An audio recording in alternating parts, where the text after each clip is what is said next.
আসসালামু আলাইকুম। চমৎকার একটা বিষয় নিয়ে আলোচনা করব। সেটা হলো আজকে বলবো ছোট্ট একটা টপিকস নিয়ে আলোচনা করব। আমরা বিগত সময়ে মানে ফ্যাসিস্ট সরকারের সময় আমরা বারবার বা আমাদের মতো যারা ছোট, ছোট লিখি বা বলি তারা বারবার বলি যে তখনকার সময় মানুষের আসলে অন্যতম একটা প্রধান কারণ ছিল যে মানুষ ভোট দিতে না পারার কারণ। অন্য অনেকগুলা কারণ আছে যে মানুষের অত্যাচার, অন্যায়, জুলুম সেগুলো তো আছেই। তার মধ্যে একটা ক্ষোভ কিন্তু আছে, একটা ক্ষোভ। যদি ১০ টা পার্ট থাকে তার একটা আছে নির্বাচন। মানে নির্বাচনে সে আমার নিজের ভোটাধিকার আমি প্রয়োগ করতে পারিনি। বাট এই নিউজটা বা এই খবরটা আমরা আসলে আমাদের যেই মুক্ত স্বাধীন গণমাধ্যম ছিল আগে, আ গল্পের সেই মুক্ত স্বাধীন গণমাধ্যম প্রকাশ করতে পারতেন না বা প্রকাশ করতেন না। যে শব্দটি ইউজ করেন। তো প্রকাশ করতেন না কিন্তু করতে পারতেন না যেই স্বল্পেই আমরা ব্যাখ্যা করি। বাট এই সময় যে আজকে শুক্রবার আমার দেশ একটা গল্প প্রকাশ করেছে এবং তার হেডলাইন দিয়েছে। এই হেডলাইন দেওয়ার দেখানোর কারণটা হলো যে আমরা এখন কিছুটা হলেও বলতে পারি বা কেউ একজন বলছে যে আমরা যে এতদিন কথা বলতাম সেই কথাটা কেউ একজন জানাচ্ছে। এটা দেখেন কবর থেকে উঠে এসে ভোট দিতেন ২০ লাখ ব্যক্তি। আপনি একটু কল্পনা করেন যে মৃত ভোটার মানে যারা আল্লাহ দুনিয়া ছেড়ে চলে গেছেন তাদের ভোটগুলো কেউ না কেউ দিয়ে দিত। তো অনেক মানে ইয়াংরা জেনজিরা মজা করত যে আমার বাপ যদি এসে ভোট দিয়ে যাওয়ার সময় আমাদের সাথে যদি দেখা করে যায়, আমাদের সাথে একটু গল্প করে যায়, আমরা যেন তাকে মিস না করি বা এই ধরনের কিছু একটা। তো আমি চিন্তা করতেছি যে একটা মানুষ বা একটা দল, একটা পক্ষ যদি নিজেদেরকে তৈরি করার জন্য বা নিজেদেরকে জাহির করার জন্য, সেরা দেখানোর জন্য এই ধরনের কাজ করে থাকে তাহলে এটা কতটা জঘন্য। এটা যদি আগামীতে কেউ করে থাকে, যেকোনো দল, সেটা যেই হোক, সে যদি করে থাকে, তাহলে তার জন্য ঠিক একই বার্তা থাকবে।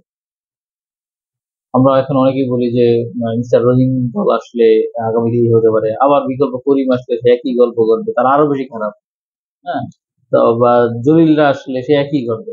কিন্তু মূলত যদি ছাত্রদের জায়গা থেকে যারা আন্দোলন করেছে, তারা কিন্তু যে শব্দটা ইউজ করা হয় বৈষম্য বিরোধী আন্দোলন করা, সেই জায়গার যদি প্রতিফলন না হয়, এই যে এখন যে অনেক অপবাদ আসতেছে যে অমুকে এই ধরনের টেন্ডারি করতেছে, অনেক এই ধরনের চুরি করতেছে, অনেক ছাত্রনেতা এই ধরনের কাজ জড়িত, অনেক ছাত্র অনিয়মের সাথে জড়িত। আপনি যতগুলোই ব্যাখ্যায় ব্যাকরণে সাজান না কেন, অন্যায় মিনস অন্যায়। সেটা যে করুক, এনি ম্যান। আমি করলেও অন্যায়, রহিম করলেও অন্যায়। তো অন্যায় মানে অন্যায়। এই জায়গাতে কোনো তার পক্ষে ডেসিশন দেওয়ার বা তার পক্ষে থাকার কোনো সুযোগ নেই। এখন কথা হলো যে অন্যায়ের মাত্রা কতটুকু হচ্ছে।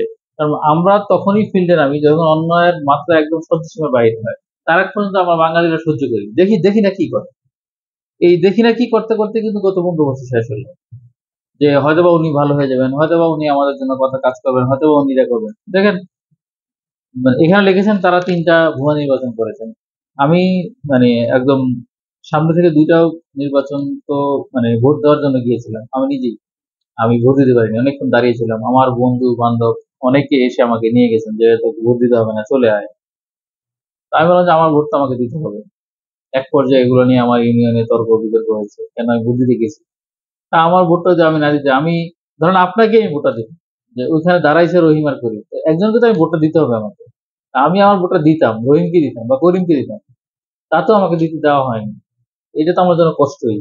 আমরা যারা ভোটাধিকার বা আমরা একজন মানুষ যারা ৫ বছর পরে আমার রাইটস আমার অধিকারকে জানান দেবে। তারা যদি আমার অধিকারকে জানান দিতে না পারি, তাহলে কষ্টটা তো আমারই লাগবে। অন্য কারো তো লাগবে না। আমারই সবচেয়ে বেশি লাগার কথা। আমি ব্যক্তিগতভাবে মনে করি।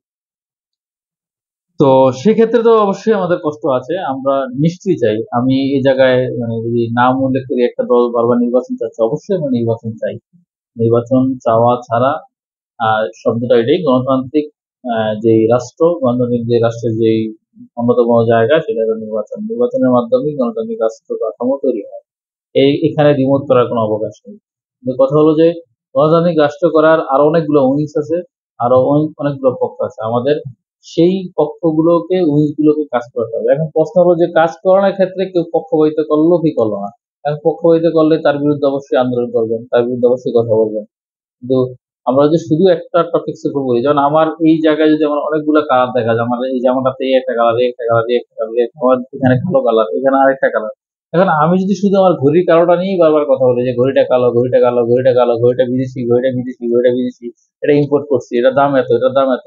তাহলে আমার যে অন্যান্য যে উইংস গুলো আছে সেই উইংস গুলো দুর্বল হয়ে যায় এবং অন্যান্য উইংস গুলো যে ভ্যালুয়েবল সেটাও এখান থেকে হারিয়ে যায়। আর বারবার এই শব্দটা শোনার কারণে এটা তিক্ত হয়ে যায়।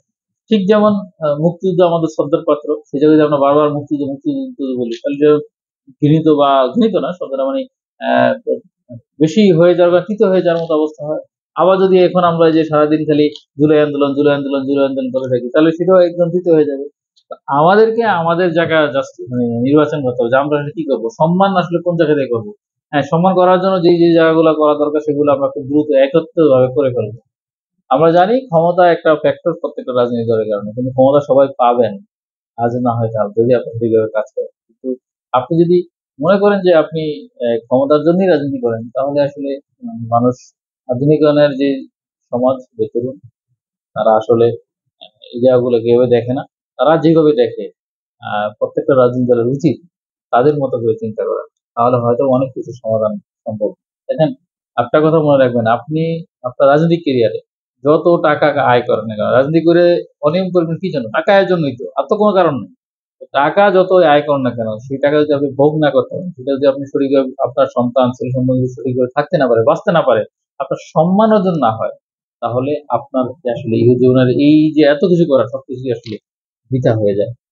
ভালো থাকবেন সবাই এবং মনে রাখবেন এই মৃত ব্যক্তিরা যেন আর ভোগে না। ধন্যবাদ আমার দেশকে এই ধরনের লিড নিউজ করার জন্য। আপনারা স্বাধীনতার কথা বলবেন এবং সাধারণ মানুষদের কথা বলবেন, এই আশাবাদ ব্যক্ত করি। ভালো থাকবেন। আবার কথা হবে অন্য কোনো কিছু নিয়ে বলবেন।